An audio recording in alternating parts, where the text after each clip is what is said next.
Salam sejahtera untuk kita semua. Perkenalkan, saya Christine Adelia Pratiwi Sihite dengan NIM 11S249 dari Prodi Informatika Angkatan 2020. Pada kesempatan kali ini, saya akan mempresentasikan hasil dari praktikum mata kuliah PAM atau pengembangan aplikasi mobile di week 3. Yang pertama itu, kita akan masuk ke functions. Kita lihat bahwa di functions ini terdapat dua variabel, yaitu variabel num1 dan variabel num2, di mana kedua variabel ini memiliki tipe data integer. Kemudian di sini juga ada variabel result, yang mana tipe datanya itu integer. Kita gunakan itu untuk mencari minimum value atau nilai paling kecil di antara si num1 dan num2 ini. Nah, kemudian kita di sini akan menggunakan print file, yaitu yang akan dipanggil dengan nilai variabel dalam tipe integer. Kemudian ada fungsi minimal value yang digunakan untuk memanggil nilai terendah dari antara input yang kita masukkan pada kedua variabel yang diberikan. Jadi, saat kita jalankan programnya, kita akan coba jalankan. Kita akan diminta untuk memasukkan dua nilai. Kita coba nilai yang pertama itu 7, kemudian kita masukkan nilai yang kedua itu 8. Kemudian apabila kita tekan enter, maka program akan mencari nilai dari yang terendah di antara kedua variabel ini. Jadi nilai terendahnya itu adalah 7. Selanjutnya pada kode program ini terdapat kode program yaitu OOP, di mana untuk menjalankan kode program ini kita akan membuat terlebih dahulu sebuah kelas dengan nama kelas car atau mobil. Seperti berikut ini. Nah, jadi kelas car ini sendiri akan menjadi blueprint untuk membuat objek-objek yang baru dengan properti seperti nama dan model. Nah, pada kode program tersebut ada dua buah objek pada kode program OOP tersebut. Kita akan cari kode program OOP. Nah, di sini ya, tadi ada dua buah objek yaitu myCar untuk variabel yang pertama dan kemudian ada myCar2. Ini variabel yang kedua. Nah, kedua objek ini yang akan menjadi instance dari kelas car dengan properti nama dan model yang berbeda. Dan yang menjadi properties pada kode program ini adalah name dan model. Nih, name, dan model. Nah, properties ini termasuk ke dalam atribut dari objek yang akan menampung informasi tentang nama dan juga model objek dari si myCar ini dan juga si myCar2. Jadi, setiap baris ini nantinya akan mencetak informasi tentang dua buah objek car yang dibuat pada kelas car berupa nama dan juga model dari setiap objeknya. Jadi, saat kita akan jalankan kode program OOP ini, maka akan ditampilkan output bahwa mobil ke-1 itu Ferrari model 2021, mobil kedua itu Mercedes model 2010. Sesuai dengan print yang sudah kita inisialisasi untuk dipanggil pada kode program kita.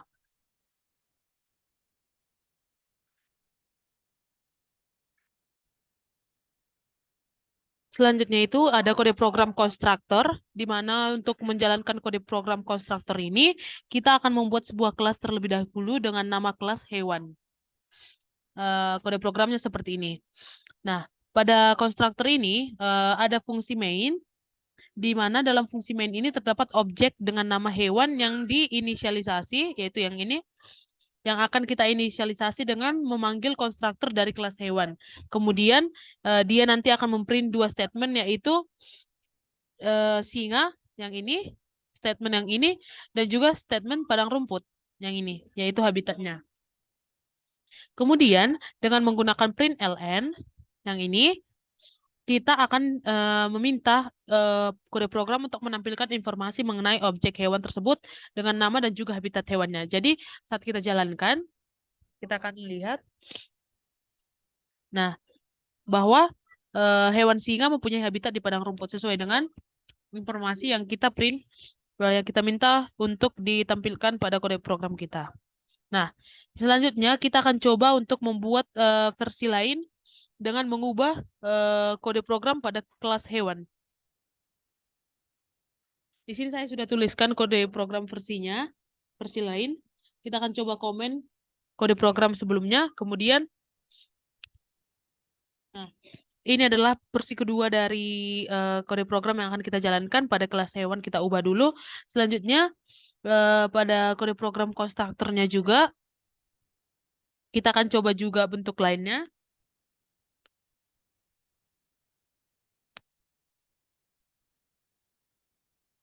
Nah, pada kode program ini kita akan coba jalankan. Nah, jadi pada kode program versi yang pertama tadi, informasi mengenai objek hewan dicetak bukan di dalam kelas hewan pada fungsi main dengan menggunakan println. Sedangkan pada versi ini, informasi mengenai objek hewan ditampilkan pada kelas hewan dengan menggunakan blok init. Nah, jadi blok init ini kita gunakan. Kita akan coba.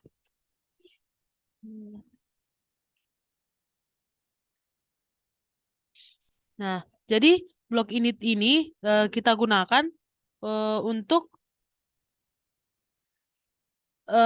sebagai gabungan dengan konstruktor pada kelas. Jadi skemanya setelah si konstruktor ini selesai dieksekusi, barulah kode dalam blok init ini akan dipanggil dan dijalankan. Kita akan coba contoh program yang lainnya. Kita akan membuat sebuah kelas produk. Kita komen dulu yang ini. Kemudian inilah kelas dari produk kita buat. Kemudian kita akan buat versi baru dari kode program konstruktor tadi.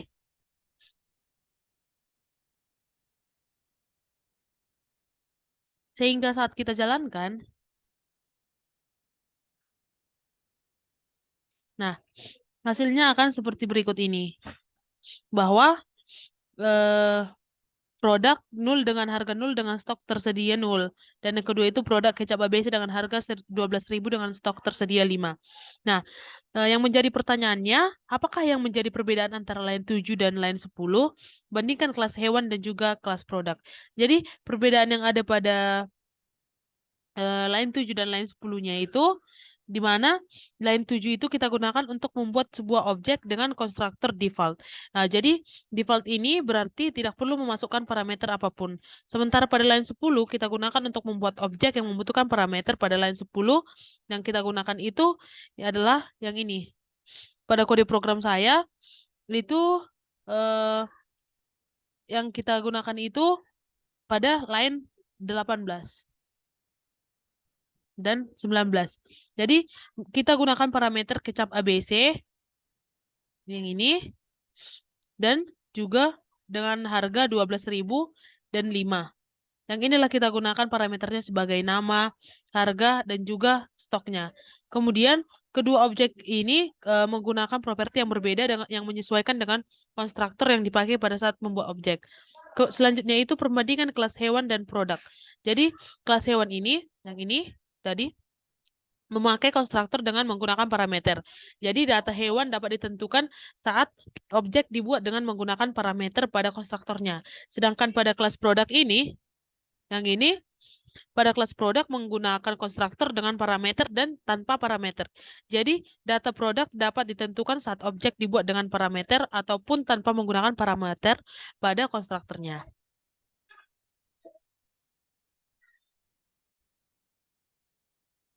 Selanjutnya itu kita akan masuk ke kode program encapsulation, di mana untuk menjalankan kode program encapsulation ini, kita pertama kali itu membuat sebuah kelas dengan nama kelas subject. Seperti berikut. Nah, di mana ketika kita jalankan kode program encapsulation ini, nah, akan dihasilkan hasil kode program seperti ini. Namun, sebelumnya itu, pada line 6,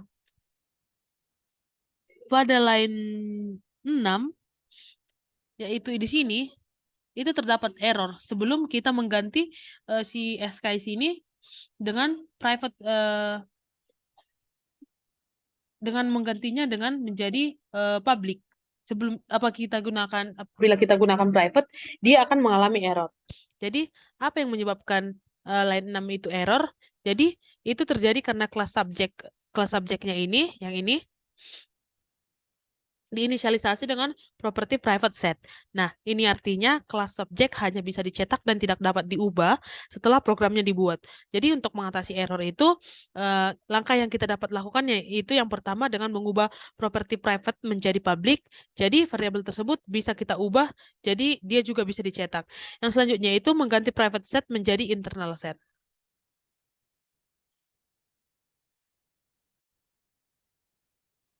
Selanjutnya itu kita akan masuk ke kode program inheritance.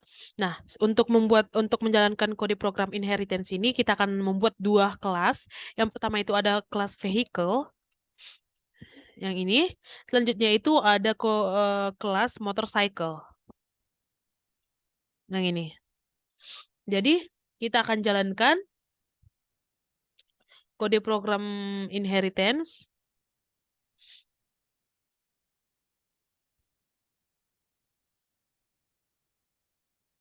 Nah, di sini akan ditampilkan tipe dari sepeda motor, type motorcycle, model Yamaha, max speed-nya itu 180. Jadi, pada kode program inheritance ini, kelas motorcycle itu termasuk ke dalam subkelas dari kelas vehicle. Jadi, kelas motorcycle akan mewarisi semua properti juga metode yang terdapat pada vehicle ketika kelas motorcycle diwariskan dari kelas vehicle itu sendiri. Nah, jadi properties yang ada seperti type, model, max speed bisa diakses dan diatur pada nilai instance yang ada pada kelas si motorcycle yang ini. Jadi, dengan membuat sebuah instance pada kelas motorcycle, maka nilai properties type juga max speed telah ditentukan nilainya dari instance kelas motorcycle. Dengan menggunakan method show di sini, jadi dengan kita menggunakan show dari kelas vehicle yang ini, kelas vehicle akan yang dipanggil pada instance kelas motorcycle akan menghasilkan nilai dari propertiesnya yang sudah kita atur.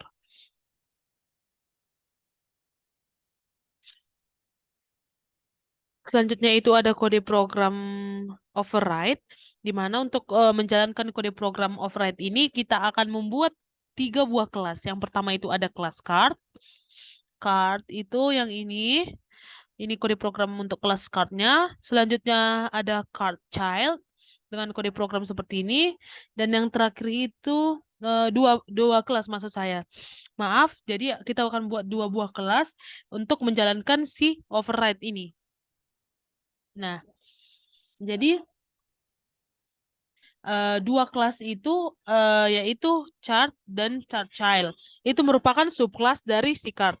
Jadi kelas card ini memiliki kelas card ini memiliki satu metode yaitu metode shape. Dan shape ini dapat di-override pada subclass. Kelas card child juga memiliki dua metode yaitu original shape dan juga shape. Metode original shape pada card child digunakan untuk memanggil metode shape. Sedangkan pada superclass card yang ini pada card ini menggunakan kata kunci super. Jadi metode shape pada card child merupakan override dari metode shape pada superclass card. Jadi pada bagian main kita akan lihat pada kode program ini.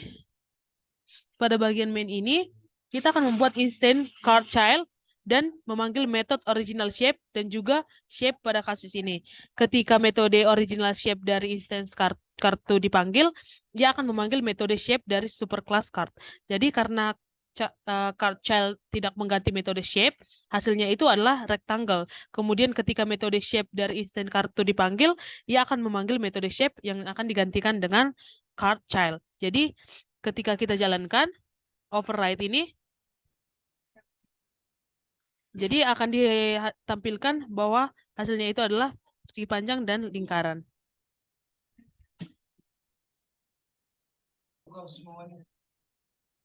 Selanjutnya kita akan masuk ke bagian kode program abstrak, di mana untuk menjalankan kode program abstrak ini, kita akan membuat 2 buah kelas. Yang pertama itu ada kelas bumi, Dan yang selanjutnya itu ada kelas planet.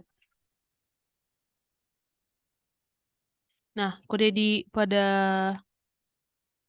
abstrak ini memiliki dua kelas yang sudah tadi kita lihat, dan di mana planet ini adalah kelas abstrak dengan dua properti, yaitu name yang berupa string dan juga planet name yang berupa string dan juga metode satelit yang ini, yang dimana tidak memiliki implementasi atau abstrak. Yang kemudian itu untuk bumi sendiri itu merupakan subclass dari si planet yang akan mengimplementasikan kedua properti di superkelasnya. Untuk bumi ini kita perlu mengganti nama properti dan metode satelit karena keduanya merupakan properti dan metode abstrak di superkelas planet. Nah, pada bagian mainnya ini, pada bagian main dari kelas abstrak ini, kita membuat instance bumi, yaitu ini, lalu menampilkan nama planet dan satelitnya dengan memanggil metode satelit pada instance tersebut. Berdasarkan hasil tersebut, tentukan bahwa planet yang disebut bumi memiliki satelit yang disebut dengan bulan. Kita akan coba jalankan. Nah, ini adalah implementasi dari metode satelit yang diganti di kelas Earth. Jadi, kita juga dapat melihat bahwa nilai nama properti diambil dari parameter konstruktor yang diteruskan saat membuat instance kelas Earth. Ini kode program hasil output yang dihasilkan. Selanjutnya itu kita akan masuk ke bagian interface, di mana untuk menjalankan kode program ini kita akan membuat kelas. Yang pertama itu ada kelas environment. Selanjutnya itu kita akan membuat kelas place ini, dan kemudian kita juga membuat kelas Atlantis. Jadi